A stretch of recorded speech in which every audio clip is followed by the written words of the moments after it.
Hello friends, Napoleon hill একজন journalist এবং writer ছিলেন যার ফরচুনেটলি চান্স মিলেছিল তার সময়ের সব থেকে সাকসেসফুল এবং ধনী ব্যক্তি অ্যান্ড্রিউ কার্নেগির ইন্টারভিউ নেওয়ার জন্য।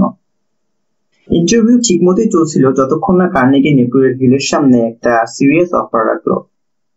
উনি বললেন যে ওনার জানা মতে ম্যাক্সিমাম লোকই লাইফে ফেল হয় নিজে কিছু চেষ্টা করে সাকসেসফুল হওয়ার প্রসেসে।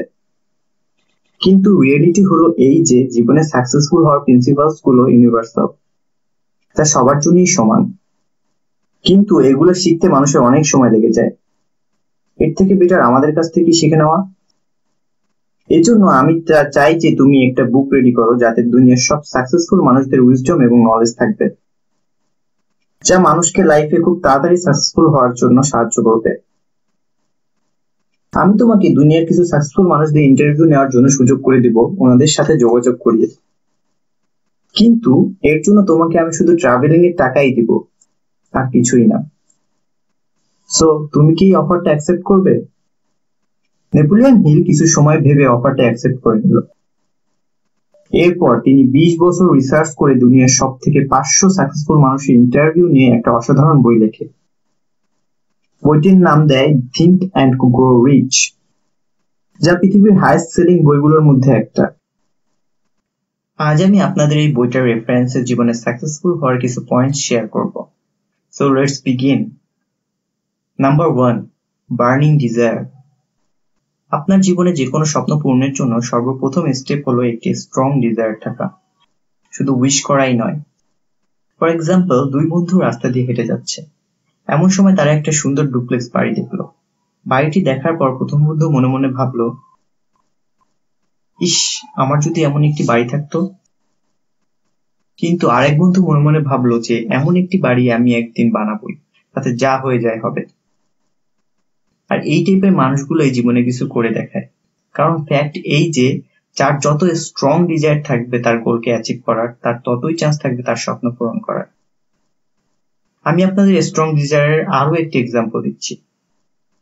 1519 সালে হার্নান কার্টেস পানিপথে একটি ফরেন ল্যান্ড দখল করার জন্য যায়, এবং তার এটাই ডিজায়ার ছিল যা সে যে কোনো মূল্যেই পূরণ করতে চায়। কিন্তু যখন সে 500 সোলজার্স নিয়ে সেখানে পৌঁছায়, তখন সে জানতে পারে যে তার এনিমিরা সংখ্যা তাদের থেকে অনেক বেশি।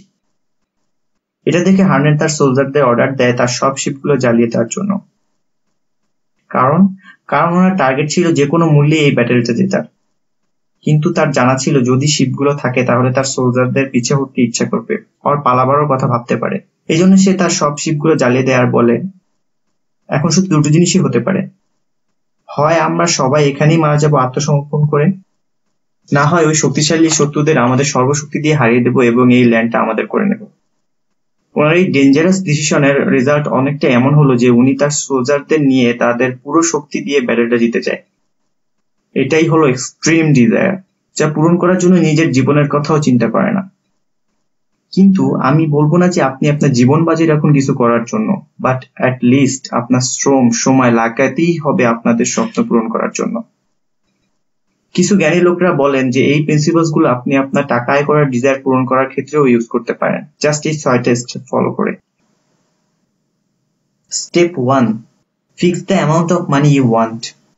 ডিসাইড করেন যে আপনি কত টাকা আয় করতে চান, এবং এটা যেন একটা এক্সাক্ট অ্যামাউন্ট হয়। ব্যাপারটা যেন এমন না হয় আপনি বলছেন যে আপনি অনেক টাকা আয় করতে চান কিন্তু তার কোনো এক্সাক্ট অ্যামাউন্ট নেই। তাহলে ব্যাপারটা এমন হলো যে একটা লোক ঘর থেকে তো বের হয়েছে কিন্তু সে তার ডেস্টিনেশনই জানে না, ফলে সে হাঁটতে হাঁটতে একসময় ক্লান্ত হয়ে পড়বে। Step 2, determine exactly what you intend to give in return for the money you desire. ওই এক্সাক্ট অ্যামাউন্ট অফ মানি আয় করার জন্য আপনি কি কি স্যাক্রিফাইস করতে রাজি তাও ডিসাইড করেন। ফর এক্সাম্পল, ডিসাইড করেন যে আমি ওই টাকা আয় করার জন্য এত সময় দেওয়ার জন্য প্রস্তুত আছি, আমি দিন এত ঘন্টা কাজ করার জন্য রেডি, এক্সেট্রা এক্সেট্রা। কারণ এটাই দুনিয়ার নিয়ম, কিছু পেতে গেলে আপনাকে রিটার্নে কিছু স্যাক্রিফাইস করতেই হবে।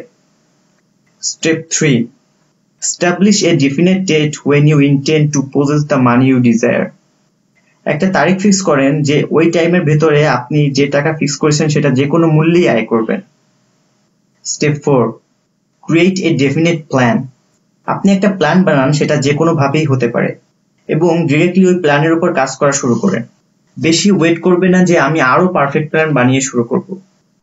পারফেক্ট প্ল্যান বলে আসলে কিছু নেই, তাই ডিরেক্টলি অ্যাকশন নেওয়া শুরু করবেন। আপনার ডিজায়ার যতই স্ট্রং হোক না কেন, সেটা ততক্ষণ পর্যন্ত ইউজলেস থাকবে যতক্ষণ পর্যন্ত আপনি অ্যাকশন না নেন। Step 5, write down everything. একটা খাতায় আপনি আগের 4 পয়েন্টস এর অ্যান্সার গুলো লিখে রাখবেন। এটা আপনাকে একটা ডিরেক্ট স্টার্ট দিবে, যা আপনাকে আগে যেতে সাহায্য করবে। এবং লাস্ট, সব থেকে important point, step 6, read it daily. সবকিছু যা আপনি লিখেছেন তা অন্তত ডেইলি 2 বার জোরে জোরে পড়বেন, বারবার রিপিট করবেন। এটার ফলে কথাগুলো আপনার সাবকনসিয়াস মাইন্ডে বসে যাবে, যা আপনাকে সাকসেসফুল হতে সাহায্য করবে। এই 6টা স্টেপ ফলো করলে আপনার মানি ডিজায়ার রিয়েলিটিতে পরিণত হবে। Number 2, faith or believe. Suppose একটা লোক কোনো একটি গুরুত্বপূর্ণ কাজের উদ্দেশ্যে বের হলো। অন দ্য ওয়ে সে চিন্তা করলো তার দ্বারা কি কাজটা হবে, সে কাজে কতটুকু সাকসেসফুল হতে পারবে, সে কি আদৌ এই কাজের যোগ্য। এ ধরনের চিন্তাগুলো তাকে ডিমোটিভেট করে দেয়, যার ফলে সে নিজের প্রতি ফেইথ হারিয়ে ফেলে। ফলশ্রুতিতে সে ওই কাজে পুরোপুরি সাকসেসফুল হতে পারে না। নেপোলিয়ন হিলের মতে, faith is the most powerful force in the universe. You can do amazing things if you have believe, if you have faith. এবং আপনি যদি সামনে আগাতে চান এবং যে কোনো কাজে সাকসেসফুল হতে চান, তাহলে অবশ্যই ডিজায়ার অ্যান্ড ফেইথ, এই দুইটা প্রিন্সিপালস আপনার ভিতরে প্রেজেন্ট থাকতেই হবে। এপিজে আব্দুল কালামের মতে সাকসেসফুল হওয়ার 10টা রুলস হলো: number 1, learn how to handle failure. Number 2, imagine the outcome. Number 3, be righteous. Number 4, fight to be you. Number 5, break through limitations. Number 6, keep learning. Number 7, be a teacher. Number 8, work with integrity. Number 9, follow your dreams. And number 10, inspire the others. Napoleon Hill তার Think and Grow Rich বইটিতে খুব সুন্দর একটা কথা বলেছেন। কথাটি হলো, to be a star you must shine your own light, follow your own path, and don't worry about the darkness, for that is when the stars shine brightness. Thanks for watching our video. যদি আমাদের ভিডিওটি এতটুকু ভালো লেগে থাকে, তাহলে like comment করে আমাদেরকে আরো উৎসাহিত করুন। আর হ্যাঁ, সাবস্ক্রাইব করতে ভুলবেন না। Thank you.